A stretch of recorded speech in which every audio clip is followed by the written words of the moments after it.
법원이 정우택 전 국회 부의장에 대한 구속영장을 기각했지만 경찰은 증거가 충분하다며 혐의 입증에 자신감을 보이고 있습니다. 22대 첫 정기국회를 앞두고 여야 정치권이 치열한 주도권 경쟁을 예고했습니다. 특히 야당이 국정감사를 벼르고 있습니다. 김영한 충북지사가 저출생 대책으로 추진하는 충북형 반값 아파트에 인근 아파트 주민들이 교통난이 우려된다며 반대하고 나섰습니다. 갈비사자 바람이에 딸린 6살 암사자가 청주 동물원에 새롭게 보금자리를 마련해 아빠 사자와 함께 살 수 있게 됐습니다.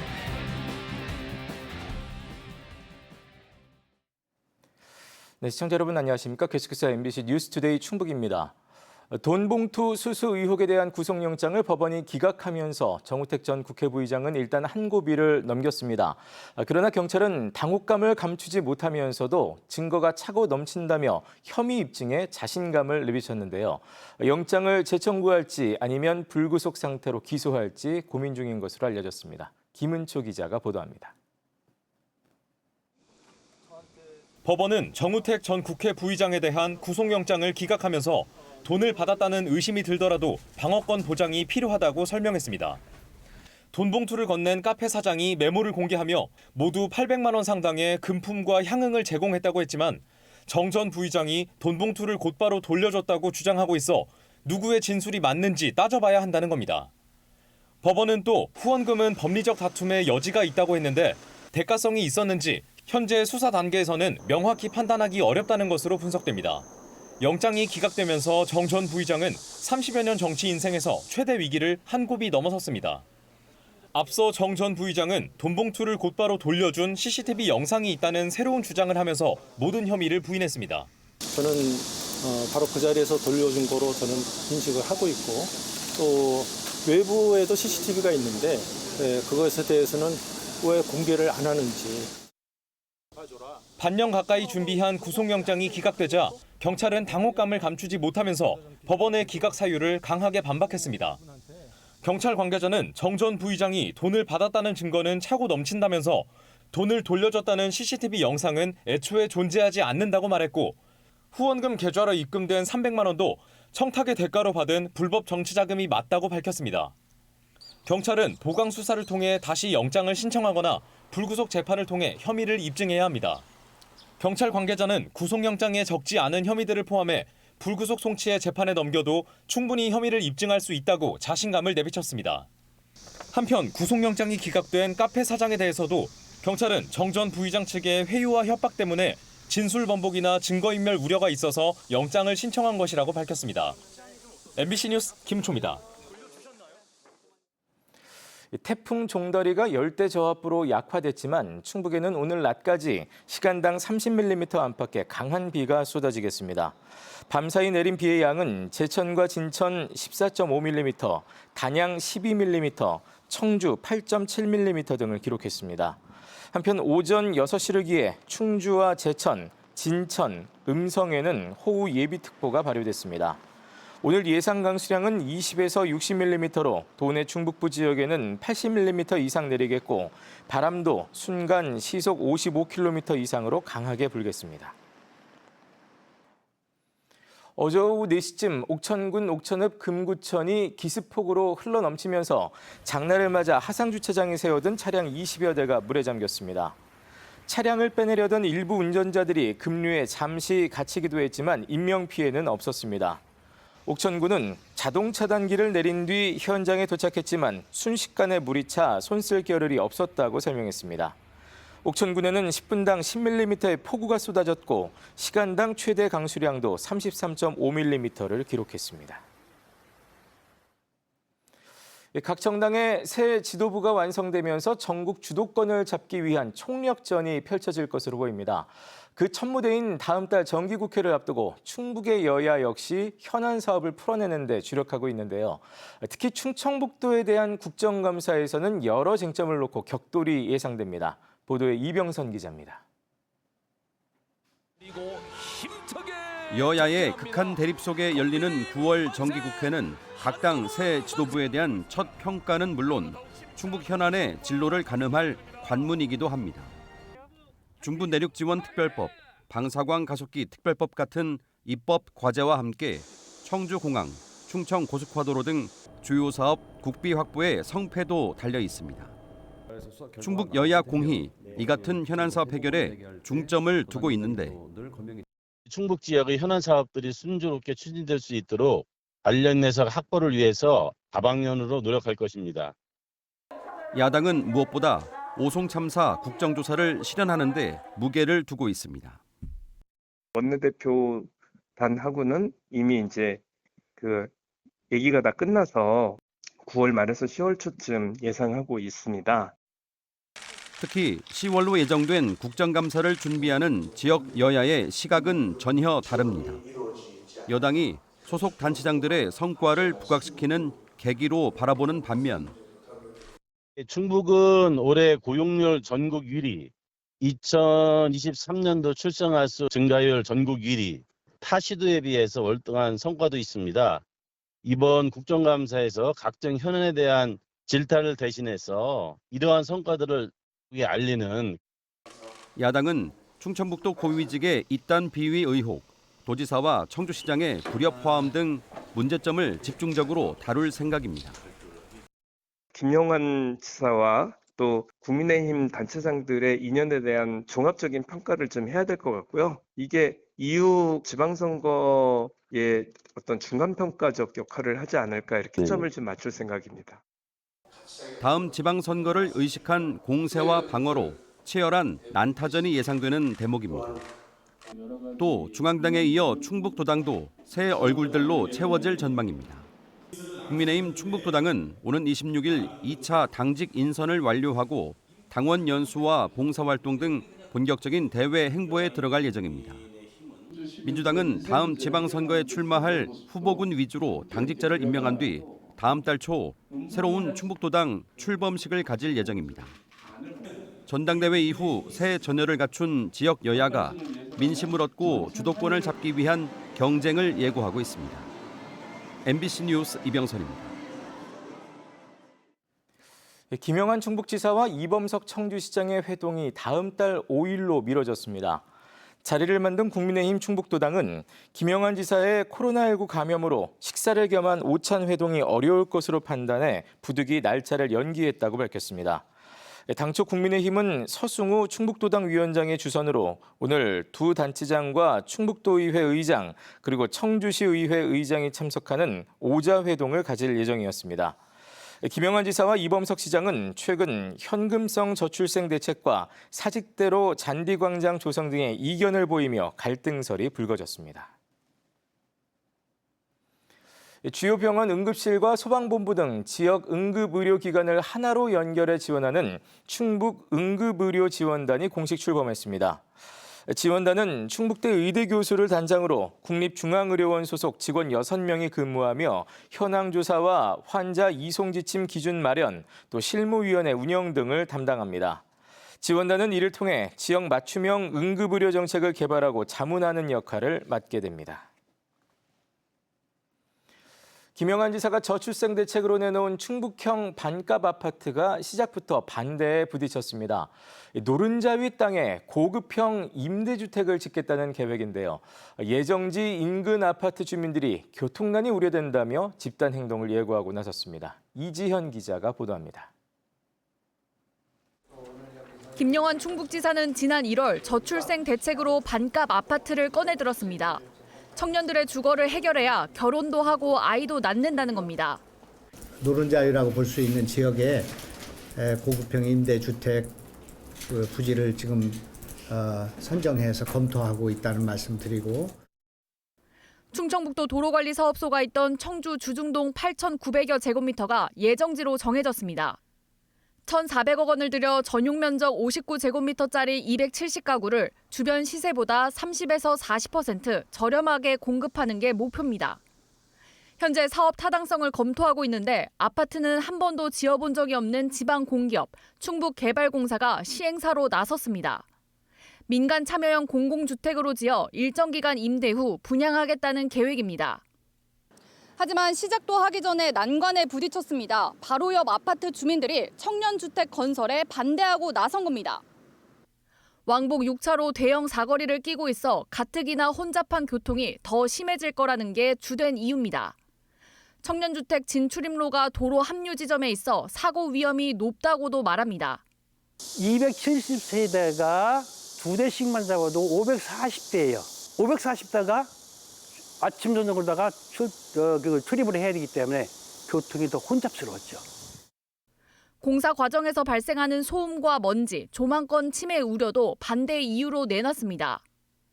780세대 아파트 입주민 대표회의는 자체 설명회를 열어 청년주택 이전 요구를 공식화하고 서명운동을 벌일 예정.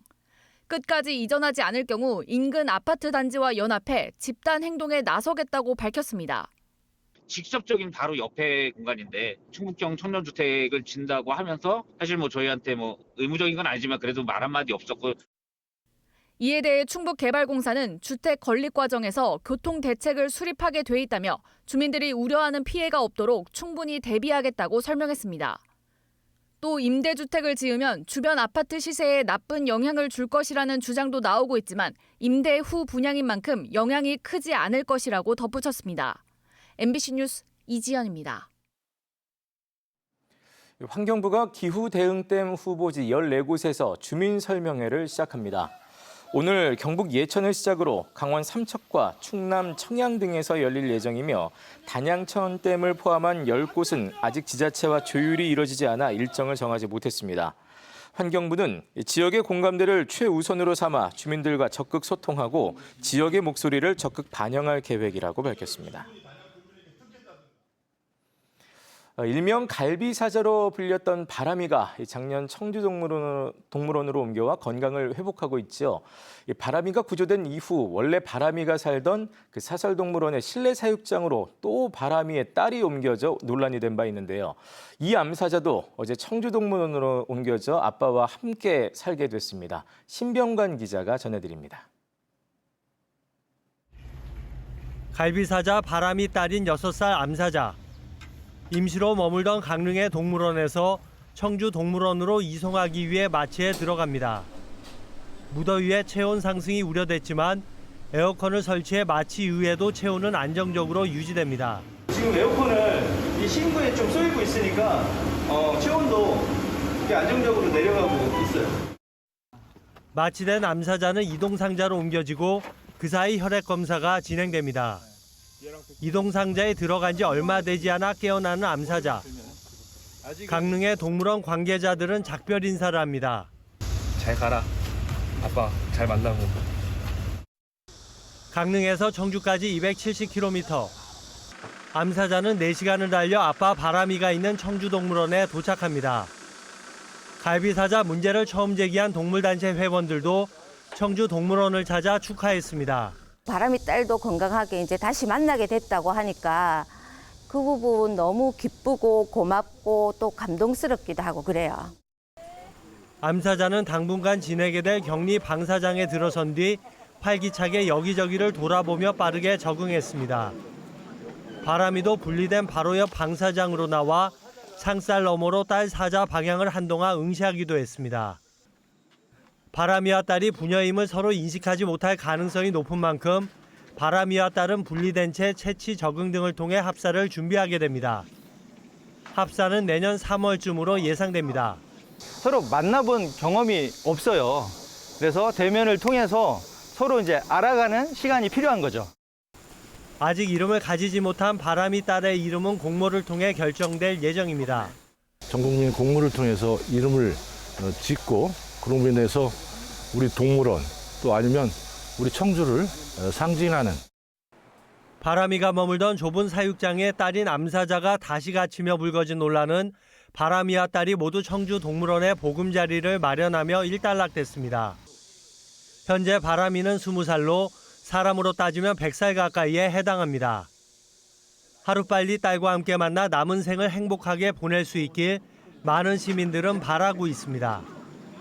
MBC 뉴스 신병관입니다.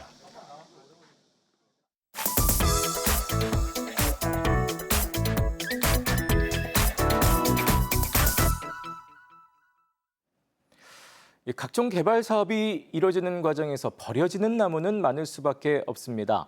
강원 지역에서는 이렇게 버려지는 나무, 또 기증받은 나무를 자치단체가 직접 관리하다가 공익사업에 다시 활용하는 나무은행 제도를 운영하고 있는데요. 자원도 아끼고 또 예산 절감 효과도 톡톡히 거두고 있습니다. 원주 MBC 윤하은 기자가 전해드립니다. 평창 밑한면의 한 마을. 이팝나무 100여 그루가 하천 제방을 따라 쭉 심겨져 있습니다. 모두 나무은행에서 가져온 것들입니다. 실제로 나무를 사서 심었다면 1,000만 원이 넘는 예산이 들었을 사업이지만 나무은행을 통해 비용을 아꼈습니다. 이처럼 나무은행에는 주민들로부터 기증을 받거나 개발 사업 과정에서 수집된 수목들이 모입니다. 강원도가 예산을 지원하고 지자체도 땅과 관리 비용 등을 부담해 관리하다가 공익사업에 활용하는 겁니다. 그 나무 구입 예산을 확실히 절감할 수 있고요. 또 버려지는 그 공공살림 자원을 이제 효율적으로 재이용할 수 있다는 장점이 있습니다. 강원도에서 나무은행은 평창에서 시작됐다고 해도 과언이 아닙니다. 2018 평창 동계올림픽 유치가 확정된 이후 2013년부터 산림청, 강원도와 함께 올림픽 도시 나무은행 사업을 시작했고 각종 개발 과정에서 발생하는 나무들이 버려지지 않도록 모았습니다. 그동안 주민들의 기부도 이어지면서 10년 가까이 성공적으로 운영되고 있습니다. 현재 강원도에는 평창, 원주, 강릉, 삼척 등 8개 시군에 모두 16곳, 21헥타르에 이르는 면적의 나무은행이 조성돼 있습니다. 평창군은 내년 준공을 앞둔 평화 테마파크에도 나무은행을 통해 조경수를 심을 계획입니다. MBC 뉴스 윤하은입니다. 쌀값이 폭락하면서 농업 관계자들이 대책 마련을 요구하고 나섰습니다. 농민들은 애써 기른 돈을 갈아엎었고 또 재고를 떠안은 농협 관계자들도 함께 거리로 나섰습니다. 목포 MBC 서희령 기자가 현장 취재했습니다. 노랗게 익어 고개 숙인 벼들을 트랙터가 밟고 지나갑니다. 1,600여 제곱미터 황금 들판이 진흙밭으로 변해버리는 데 걸린 시간은 고작 20여 분. 정부의 쌀값 20만 원 보장 약속과 달리 17만 원 선까지 하락한 쌀값과 재고 대란에 생계를 위협받는 농민들이 애써 키운 벼를 포기하며 투쟁에 나선 겁니다. 농민들이 갈아엎은 노는 4월에 심어 8월이면 벼베기가 시작되는 조생벼로 곧 수확을 앞두고 있었습니다. 가만히 있어도 땀이 흐르는 더위에 논을 바라보는 농민의 마음은 더 새까맣게 타들어갑니다. 보면 속상하지. 나도 농사 짓고 내 피땀 흘려서 해놓은 놈을 갈아엎으니까 비료값도 올랐고 인건비도 오른 데다가 기획값 올랐지. 무엇이 안 맞아요, 시방. 현장에서는 쌀 재고 대란의 주된 원인으로 수입쌀 물량을 지적하고 있습니다. 우리나라는 지난 2015년 쌀 관세화 개방 이후 매년 연간 40만 8,700톤의 고정 물량을 수입하고 있는 상황. 쌀 자급률이 92%인 상황에서 국산 쌀 생산량의 10%가 넘는 물량을 매년 국내로 들여와 싼 가격에 가공업체와 식당 등으로 공급하다 보니 쌀 과잉 문제가 불거졌다는 겁니다. 일본 같은 경우는 쌀을 수입하는데 사료용으로 정해서 수입을 하고 있습니다. 근데 우리나라는 이 쌀을 밥쌀용으로 그리고 가공용으로 수입해서 유통을 시키고 있습니다. 사정이 이렇다 보니 인근 강진에서는 재고 대란을 겪고 있는 농협 관계자들도 농민들과 함께 대책을 요구하며 거리로 나섰습니다. 당장 농가들이 수확해 오는 나락을 재놓을 데가 없어서 야적을 해야 되는 상황이란 말입니다. 정말 참담하기가 그지없을 정도로 정말 어렵습니다. 농민들은 9월까지 각 지역에서 논 갈아엎기 투쟁을 마친 뒤 10월에는 전남도청 앞 농민대회를 거쳐 11월에는 2차 전국 쌀값 보장 농민대회를 서울에서 개최할 계획입니다. MBC 뉴스 서희령입니다. 청주시청 양궁부 김우진 선수가 쌀 소비 촉진을 위해 어제 모교인 충북체구를 방문해 아침밥 먹기 캠페인을 벌였습니다. 김우진 선수는 이범석 청주시장과 함께 충북체구 학생들에게 점심을 배식하며 쌀 소비 확대를 위해 아침밥을 먹을 것을 부탁했습니다. 한편 김우진 선수는 사회복지 공동모금에 쌀 20kg 100포를 기탁해 농민들을 돕는 데 힘을 보탰습니다.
두 차례 음주운전을 하다 적발된 공무원이 정직 1개월의 징계를 받았습니다.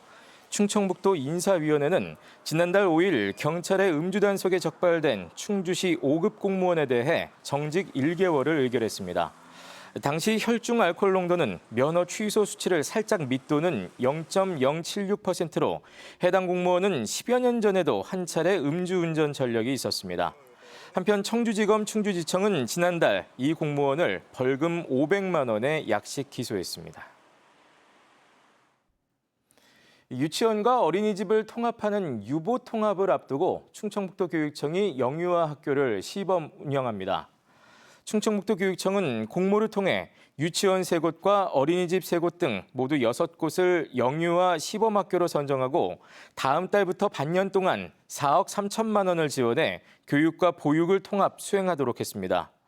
유보 통합은 교육 기능 중심의 유치원과 보육 기능 중심의 어린이집을 통합해 영유아 양육 환경을 개선하는 정부 주도 정책입니다. 충주 주덕중학교가 기업도시로 이전하고 유아교육진흥원 북부분원이 설립됩니다. 충청북도 교육청은 기업도시 학생 수 증가에 대응하기 위해 주덕중학교를 주덕읍 화곡리에 새로 지을 화곡중학교로 대체 이전하고 2027년 3월에 23학급 564명 규모로 개교하기로 했습니다. 또 현 주덕중학교 터에는 유아 실내 체험 놀이터와 자연 놀이터 등을 갖춘 유아교육진흥원 북부분원을 설립해 오는 2030년 개원할 계획입니다. 경북에서 열리는 제59회 전국 기능경기대회에 충북 선수단 101명이 출전합니다. 이들은 지난 4월 열린 충북 기능경기대회 입상자들로 폴리메카닉스 등 36개 직종에서 충북을 대표해 다른 시도 선수들과 기량을 겨루게 됩니다. 전국 기능대회 입상자에게는 산업기사 실기시험 면제 특전이 제공되며 국가대표 선발전을 통과하면 2년 뒤 국제기능올림픽 출전 기회를 얻습니다. 청주 KB스타즈가 여자 프로농구 신인 선수 드래프트에서 전체 5순위로 숙명여고 송윤아를 지명했습니다. 올 시즌 숙명여고의 이관왕을 이끈 송윤아는 신장과 파워를 앞세워 고교 무대를 지배한 센터로 박지수의 공백을 메울 자원으로 평가받고 있습니다. 한편 KB스타즈는 2라운드 지명에서는 일본 국적의 오카쿠치 레이리를 선발했습니다. 이여명이라는 한국 이름이 있는 오카쿠치는 외국 국적 동포 자격으로 참가했습니다.